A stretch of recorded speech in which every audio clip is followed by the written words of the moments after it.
Welcome to 303 Hoops, a whole lot more than the box score. For you hoop junkies, number nerds, or just someone who loves basketball, this is for the love of the game. Live from 303, I'm Ryan Hinske. And I'm Caleb Bunch. We are here today, And another boy, Wednesday.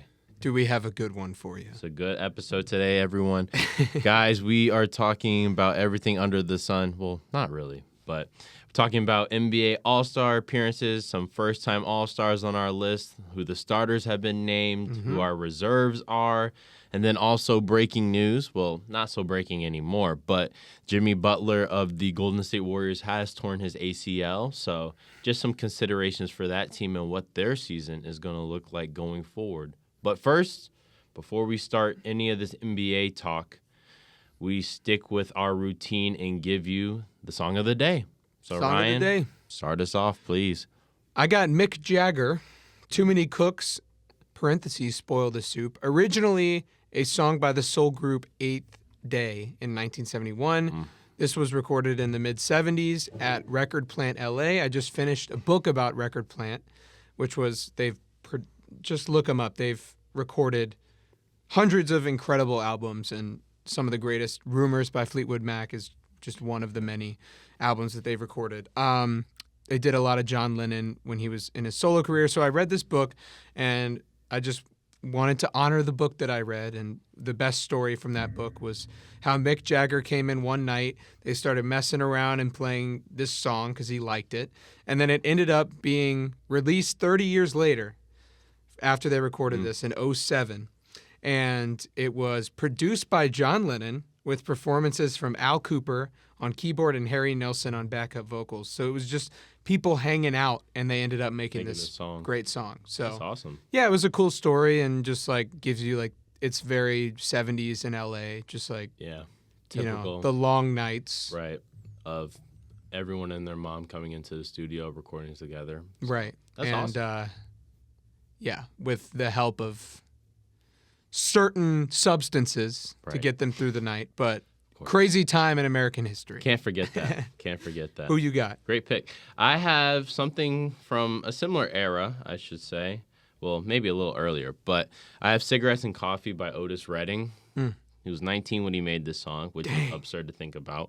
But it's on the Soul album, and Otis Redding is one of my favorite artists. I've got Dreams to Remember, sitting on the dock of the bay. So many hits he can name. But yeah, he was 19 when he made this song, and he had no business making this song at the age of 19. Makes me feel bad about myself. But amazing, amazing record. It was used in a couple of samples. If you're familiar with Honcho Jack, that album, Modern Slavery, the first song is this sample. I need to go back and listen to that. So, great artist. Great artist. Love Otis Redding. And I think, honestly, the production of the song is what makes it, so good. Hearing his raspy vocals on top of that only adds, more to it. But that's what we have for Song of the Day. But let's waste no further time getting into what we were excited to talk about today. All-Stars. So starters have been named. Yep. Eastern Conference and Western Conference, obviously. And just to start off with who's been named the starters in the Eastern Conference, we have Giannis, Jalen Brunson, Cade, Tyrese Maxey, and Jaylen Brown. Probably no debate there. From no anybody. surprises. Yeah, no surprises over there. And then in the Western Conference, Joker, Luka, SGA, Steph, and Wemby. Maybe some people might have disagreed with this lineup a little more. I feel like this one you have more argument, to make for who should be a starter and who shouldn't be. And I guess maybe in the East you might, like a couple players. But, Ryan, we named our reserves. You want to kick us off with starting with who you thought should be named to the reserves team and potentially even a starter? Yeah. Well, let's start with the East, but I agree with the starters, even as a Cavs fan. I agree that Jaylen Brown got the nod because the team is better and they're winning games. Right. And Tyrese Maxey got the nod because he's carrying that team and, leading the league in minutes per game and all of these crazy things that he's doing this season, really becoming the superstar on the Sixers. Yeah. But I have Donovan Mitchell, obviously, as a reserve. Right. There's really no argument there. 35, close to 35 points per game. I mean, when they win, it's because of him. Right. Jalen Johnson has been a superstar. Amazing in Atlanta. Yeah. Jalen Duren. There has to be two Pistons because they're just dominating the conference. Exactly. Last night they beat the other day they beat the Celtics. Yeah.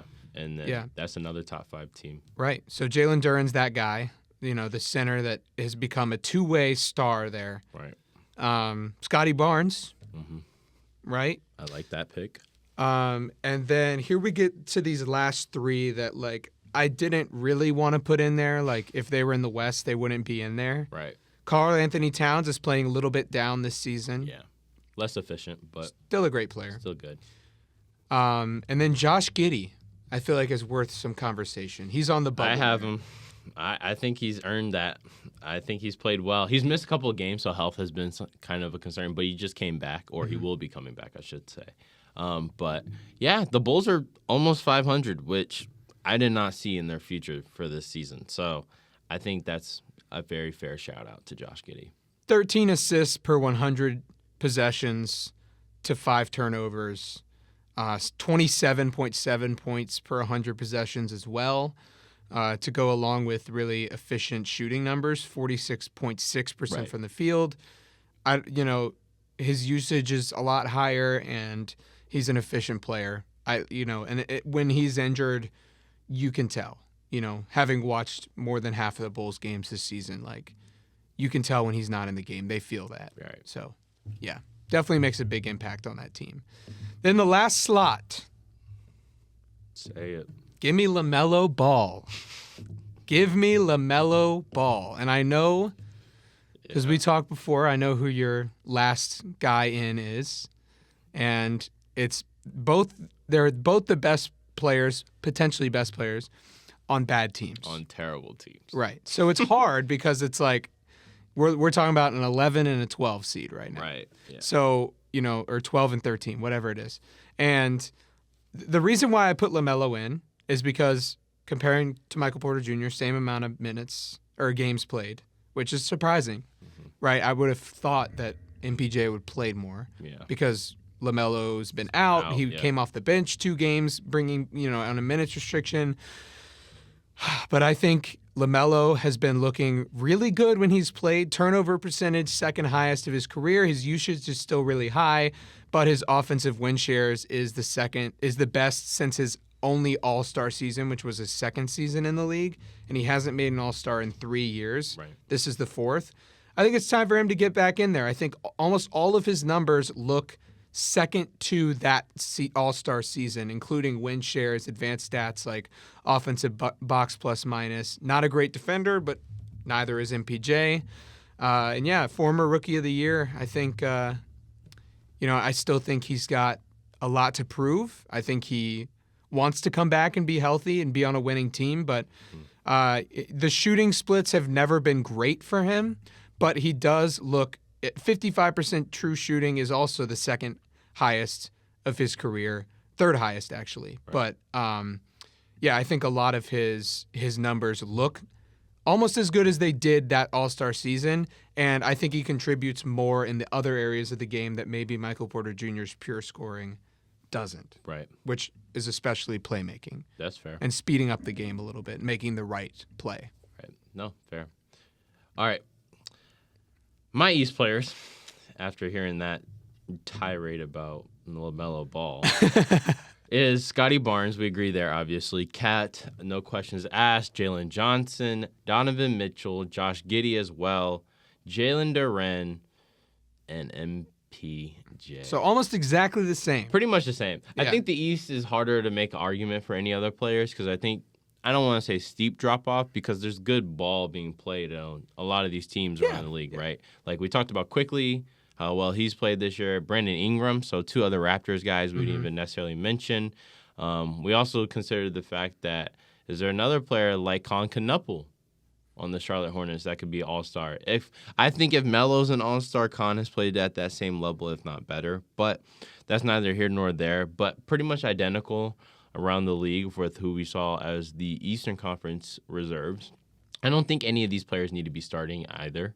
I think Mitchell has the best argument, though, in considering the starting guard play. He's pretty much done the same thing as Maxey, but I think they gave the edge just to the player whose team has been performing better comparatively. And they have been up compared to what most people thought. Right, yeah. So Sixers are doing better especially with the health of Embiid being shaky this year and is essentially Sixer. They haven't even really needed him. Yeah, and has been maxing him. So I think that's been crucial to him being voted as a starter. So, but MPJ is my one pick that we disagree on. I'm going to give you my reasons why, Ryan. His scoring, he's averaging 25.7 points per game. 96th percentile in the league, and that is the highest of his career. Obviously, we expected that when he left Denver and had a starting man role or, lead player for a team of his own. He's shooting 58.7 in effective field goal percentage compared to LaMelo's 51.5. His true shooting percentage is 62%, which is 78th percentile in the league, so obviously way above average, compared to LaMelo's 54.8, which is 39th percentile in the league. And then comparatively, LaMelo does have the edge when it comes to net rating, but I do think the roster on that Nets team is so abysmal that it's really hard to have a net rating on that team. It's not like he passes to him anyway, though. That's very true. Not many teammates. But also, who is he going to pass to? Igor? Cam Thomas? Igor can shoot. Yeah, he can. From the corner. I don't know if I have any more faith in Igor than I do. But if they're switching the side of the court and they're passing to MPJ in the left wing, he's not going to make that extra pass. He's not making that pass. But it's worked out well for him this year. He's got a great jumper. He's shooting 48% from the field and nearly 40% from three. But then also, I think here's what I want to say. On the defensive side of the ball, you talked about LaMelo and MPJ both being bad. I do agree with you here. But comparatively, there's this advanced stat called MTD. I don't know if you've heard of it. It's essentially rating their defense comparative to other players, whether that's steals, blocks, defensive rebounds, and total defensive efficiency from that player from that team when that player is playing. Compared to LaMelo's 52% or 52nd percentile, MPJ is at 64th, which I think for that Nets team is saying something. I don't know many on-ball defenders on that team that could you're going to have faith. Terrence Mann, maybe, is your best all-ball defender there. So I think that says a lot for MPJ, considering that. And their net ratings are really because of LaMelo's offensive side of the ball compared to their defensive ratings, where MPJ has a slight edge. So for that reason, I think MPJ earned an all-star bid. It's not like I'm confident in saying that, he's my last man in, but I do think with the level of basketball he's played this season, he earned it. I want to watch more of his defensive possessions because I also think when you're adding context of who they're guarding, it's like LaMelo has to guard oftentimes players like Tyrese Maxey or Donovan Mitchell. That's true. Where MPJ, they might put him on OG Anunoby, who's more of a spot-up guy. Right. So I think you have to add that context, but I need more eye tests because I'll be honest, I don't watch these teams much. I don't watch a lot of the Nets play either, or the Hornets play. I've probably seen 2 games of each. Yeah. If that. Right. Because it's like you're not going to tune in when there's No. The Sixers are playing the Hawks or something. I'm going to choose them over, a landslide, game like this. But I would like to watch a Nets Hornets game next time they come on, and I'll really take the eye test there. Yeah, and we'll figure out really who's deserved. Maybe Make it's some Khan. Popcorn. Maybe Khan's the player that we left off. So. Maybe that's what we'll come to because I feel like that's not out of the picture for me. It's not. I really think he's a great player. So, going to the West now. Yeah, you go first this time. Okay, perfect. So I have Ant. I think Ant is the one player I think a lot of people were wondering if he should be a starter. Or not. Yeah. But I do think, obviously, if he's not going to be a starter, he's going to be one of those first people named in the reserves. So, Ant, Jamal Murray, who's been having a career year, especially since Jokic went down, usage rate has increased. And he's never made an all-star game? No. So it's time. It's time. And he's shooting efficiently. Assist percentage is up compared, obviously, with Jokic being out. He's handling the ball a lot more. So, I like Jamal Murray this year. He's balling. He's hooping. Kevin Durant. Goes without saying, 37 years old, still carrying that Houston Rockets team to victories, which I don't know how, but he still is. I know Ime's talked about that and how upset he's been. And then Jabari Smith also, when he was like, can I make a jump shot? So, seamless fit, though. 100. He has the highest offensive rating in his career this season. which is crazy. Yeah. He's 37 years old. He's playing arguably the most efficient ball he's on played. a new team. On a new team. So they put him on the right squad, I think. Yeah, and I think he's fitting very well with that team. Yeah, no question there. Devin Booker. Look, say what you want about his efficiency this year. Yes, he is shooting abysmal from three this year, shooting 30% from three, which is a career low. But despite that, I think he's still having a lot of impact on the offensive side of the ball. He's still averaging 25 points per game, which, considering that he has not shot the ball well from three-point range, says a lot, I think, about how he's developed his mid-range game over the years, which is where I think he's most comfortable operating, and then also driving ability. So still averaging 25 points per game on 58% true shooting, which isn't abysmal. It's not great, but could be worse considering you're shooting 30% from three-point range. But he's also having the second highest usage rate of his career. So considering that, I think says a lot for how much impact he's had for that Suns team, who, by all metrics, has overachieved this year. They're in the playoffs right now. They have looked good. That's a tough, scrappy team. That's a team that you have to commit to on a night-in, night-out basis. And not a team you can take a night off and look at, which I think coming into the year, I thought they might have been. Like Jalen Green, I didn't know how he'll fit. Obviously, he's been out. Colin Gillespie has been hooping this year. Grayson Allen, Dylan Brooks, Williams when he's played. So they've been all over the place. But I think Devin Booker is an all-star based off that. And then also third best defensive rating of his career. So considering how high his usage has been, he's still having defensive buy-in, which I think has contributed to how well the Suns have been playing. So that's my case for D-Book. I have Alfred Sengun. He's playing the best basketball of his career when he's been in the games. Oh, yeah. He's averaging his highest true shooting percentage, I'm pretty sure, this year. And then also with being able to fit accordingly with Kevin Durant coming on the team, he still played well. And defensively, he's bought in a lot more than he has in previous years. So I have him. Denny Avia, who by all metrics has overachieved this year, possibly most improved player of the year. And then Kawhi. I think the Clippers, despite how bad they've been playing, Kawhi has been playing some of the best basketball this year that we've seen from him in a while, arguably since that 2018-2019 season. He's averaging nearly 30, shooting 90+% from the free throw, and then he's also shooting nearly 40% from three. So I think he's having an efficient year. Clippers, we talked about, they're one of the hottest teams in basketball. They just lost by 28 to the Bulls, ironically. But before that, they were on a 7 or 8 game winning streak. And so I think based off that, Kawhi earns the bid, and also he's still the defensive player that you're going to get buy-in from when he wants to guard their best player. So, yeah. Okay, yeah, we have some disagreements here. And I want to go back to Devin Booker. And I want you to have the last word on this. Okay. But I want to give my other side. Yeah. Because I don't have Devin Booker. I think he's still poor defensively, relatively. He's lowest true shooting in 5 seasons, highest turnover percentage since 2019-20 season, lowest offensive box plus minus since the next season after the 2019 season. And then I think he's had the best coaching and team around him in his entire career. And his role has been better defined, but I can't give it to him because I think a lot of this is team success. Jordan Knott has put together a defensive like a team that gels together, that plays a bunch of different defensive sets and gets hands in the passing lanes. Kind of reminds me of the Miami Heat going up against, Spoelstra having these lineups that he can just do anything with Caleb Martin and those guys.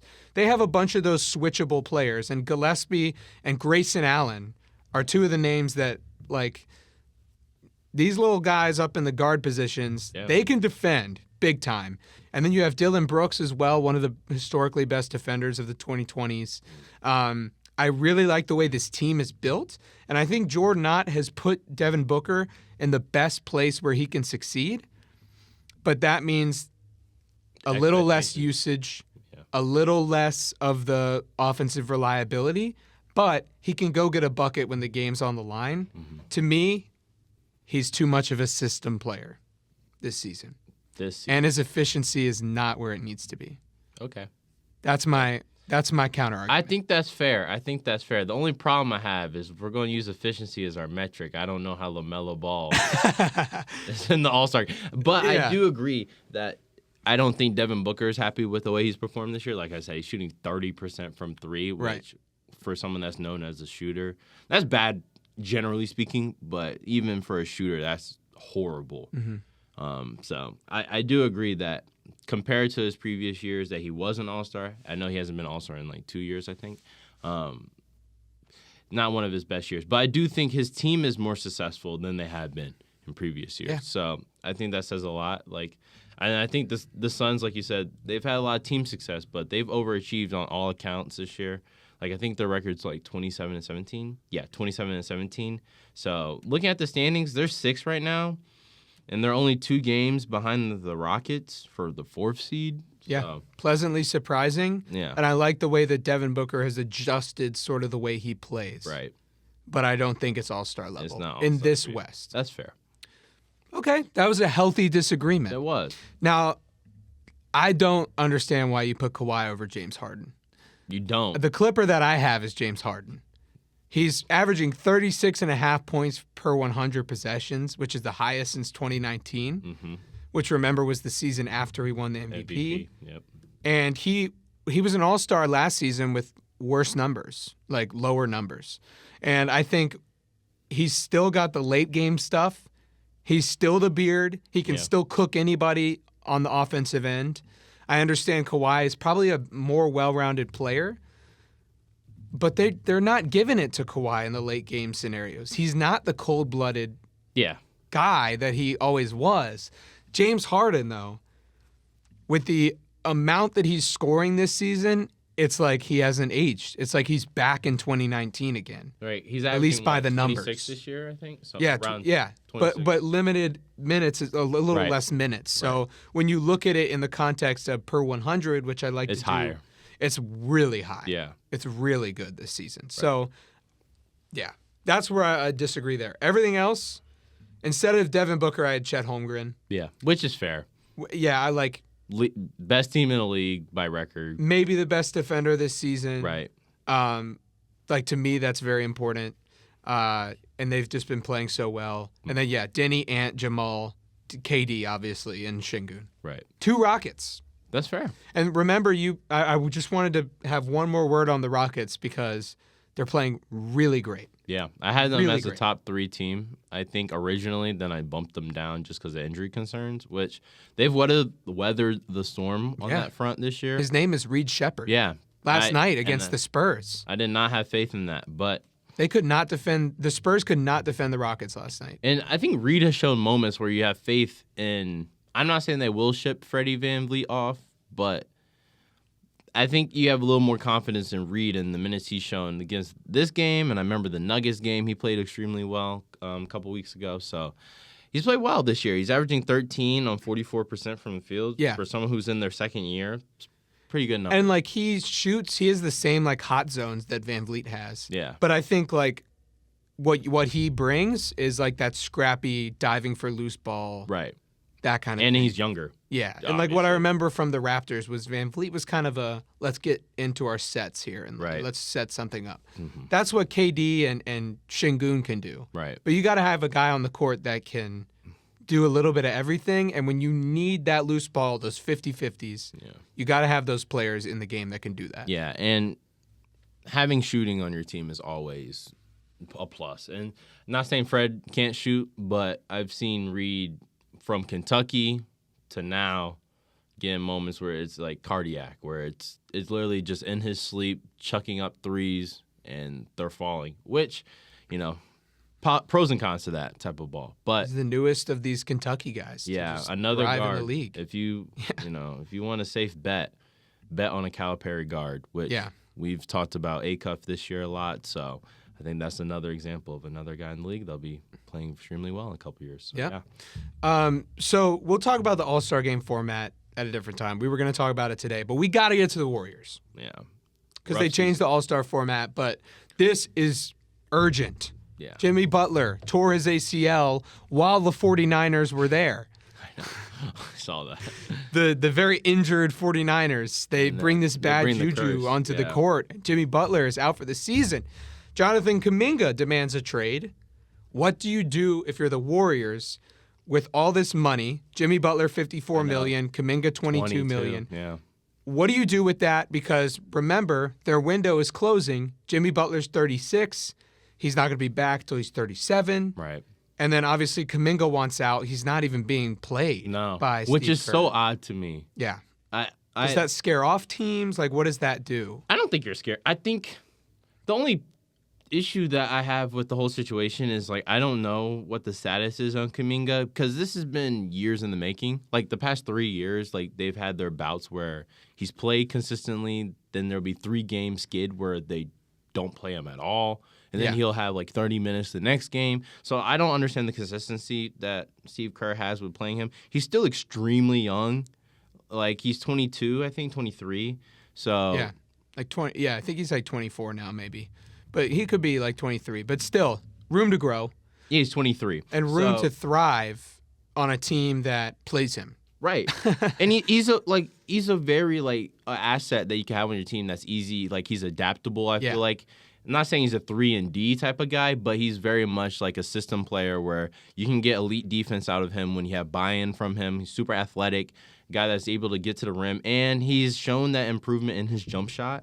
Mm-hmm. So I think he's a good trade asset, although you just signed him to that extension. Right. Which is why I'm so confused, because you gave him 20-plus M's when you had essentially a player that you expect the same out of with Jimmy Butler. Yeah. They kind of serve that same role for the Warriors, which has been a lot of, fundamentally kind of terrible fits for them with those two on the floor at the same time. So I love Fanspo. I think it's great. Yeah. It's basically Reddit for trades. Right. And I don't even have Reddit, but Fanspo is the best. Yeah. Like, all these fan bases, if they're a super fan, you're looking on Fanspo, trying trades, things like that. Right. I want to play Who Says No. Mm-hmm. I'm going to name the trade. You're going to say if or which team will say no. And I thought there were actually more options for trading both these players than I thought. And just to reiterate, I do think the Warriors need to trade both these players because the window is closing. I think it needs to happen. And it's your window, Steph. Right. Like, simply put. Butler and Kuminga both have 2 years on their initial deal. Kuminga has the extension. Who says no? Between the Warriors and the Grizzlies, the Warriors get Ja Morant, KCP, Brandon Clark, and John Conchar. The Grizzlies get Jimmy Butler, Draymond Green, and 4 first-round picks. This one doesn't involve Kuminga. Who says no? I think the Grizzlies say no. Looking at this, I think the Grizzlies say 4 no. first-round picks? 4 is a lot, but the only problem is you get 2 players that are aging. And I know you compensate that with the 4 first-round picks, but I guess the real question is Ja and Brandon Clark and KCP worth 4 first rounds? And I think with how we've seen production out of Ja, I know it hasn't been as high as it's been. I still think he's worth more than 4 first-rounders. And the reason why I say that is because Desmond Bane, you got more out of Desmond Bane. And I think they value Ja more than they do Desmond Bane. Yeah. So that's the only reason why I say it. I know you do get an all-star in Jimmy Butler, but he's aging, we talked about. He's coming off a torn ACL, which is catastrophic for any player. And then Draymond Green is a tough pill to swallow. Almost no value. Yeah, like, you get nothing out of him, I feel. Except, like, the Warriors' grit. Yeah. You get that from both Butler and Draymond. Which, do you want both those players on your team? I don't know. I don't even think that you really play them. Right. I think you just pay them. But that's a lot of money. Yeah. I don't know. I think it's for the tank. Like, if they have to trade Ja, then they can get 4 first-round picks. Right. And some contracts to move around. Right. But I do think the Grizzlies say no to that. Okay. I like it. Who says no? Oh, I should credit these people. The first one was at Cooper Flag MVPs, multiple MVPs. Could happen. Very much so. Shout out you. Who says no? At Aaron Kraft. Warriors get Anthony Davis and Andrew Wiggins. Wiggins goes back to the Warriors. The Heat get Jonathan Kuminga and Buddy Hield. And then the Mavs get Butler, a Golden State first, a Golden State second, and a Miami second to get rid of AD. Who says no?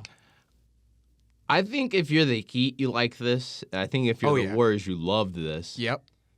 The Mavs, I look at this team and I wonder, you essentially did a player-for-player trade. giving away Luka Doncic for AD. Yeah. And you're going to ship him off and get essentially A player that can't play this season. Essentially, for Luka Doncic, you get Jimmy Butler, a first and 2 seconds. Yeah. Which is more than what you got from him originally, I guess. But I don't know. It's crazy. Oh, my goodness. Mavs fans are in the trenches right now. Like, obviously, they have Cooper Flag, who they're placing all their faith in. Yeah. But if you're the Mavericks, I don't know if this is something that you agree to, just because of what you invest. It's kind of like sunk cost fallacy. Like, we're this far gone, we have to see the AD project has to work in some way. And Kyrie hasn't played, so we really don't know. Like, we've seen the Mavs, they're not great, but you don't know what Kyrie and AD could be. So if you're the Mavs, I say no. Exactly. I agree. I think the Mavs say no here. Yeah. Even if the Warriors pick is like 2029 and like you assume that they're going to be really bad. Because that pick does have value. I remember Zach Lowe was talking about this. Yeah, it does. They're post-Curry. They're going to be terrible. Yeah. And they're going to have, I don't know what their draft capital looks like. They actually have, like, out of the next 6 years, they have like 4 firsts. Okay. So you can get a lot out of that. And you're probably going to see a decline in Curry's play after 3 years, right? Yeah. So I'm saying this now, but I might be, clipped in. We'll see. We'll see. I agree, though. I think the Mavs say no. Right. Okay, who says no? At Gloves Try Trade. Warriors get Sabonis, DeMar DeRozan, and Keon Ellis. Those are 3 good players. Mm-hmm. The Kings get Jimmy Butler, Jonathan Kuminga, Gary Payton II, 3 firsts and 2 seconds.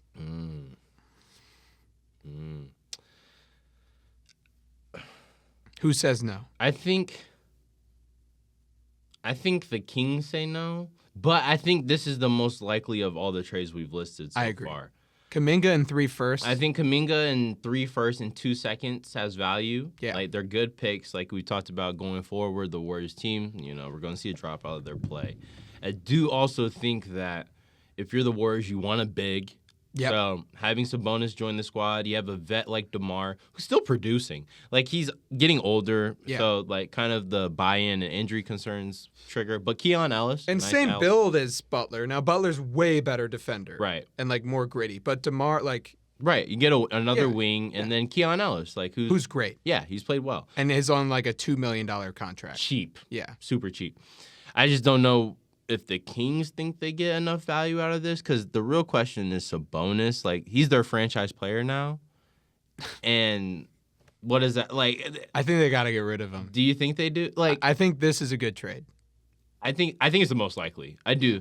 I think if any teams were to say no, it would be the Kings. But I still think that this is the most likely out of them. I think they got to ship off everybody. That team is horrible. Yeah, they're really bad. I mean, they get random wins against good teams, but and I know they're. And then you have Russ too. Like, oh my goodness. I made one last one. This one's me. Okay. At Ryan Hinske. At Ryan Hinske 303. Warriors get MPJ, Nick Claxton, and Haywood Highsmith. I've seen this trade. The Nets get Butler, Kuminga, and 2 firsts. You've seen this one? Not exactly. Okay. But I've seen a lot of talk of MPJ getting shipped out there. Yeah. And I've seen that obviously you got to accompany him with other players just for contract reasons. So Claxton and Highsmith, you get a big who's shown production in the past. You get a wing who's in his prime right now. Mm-hmm. So I think the Warriors definitely say yes to this. Now the Nets, I don't know how much they value MPJ for the long term. Like, I don't think very much. I don't think so either. I think secretly they don't value him that much. I think he's overproduced this year, which has put him in a predicament. Yeah. Like, I don't think they expected him to put. He don't fit the timeline though. No, he does not. That team. They need more than 3 years, and he'll be 30 by then. Exactly. So I think if you're the Nets with the back issues, you probably want more first. Yeah. But other than that, I think you say yes. Okay.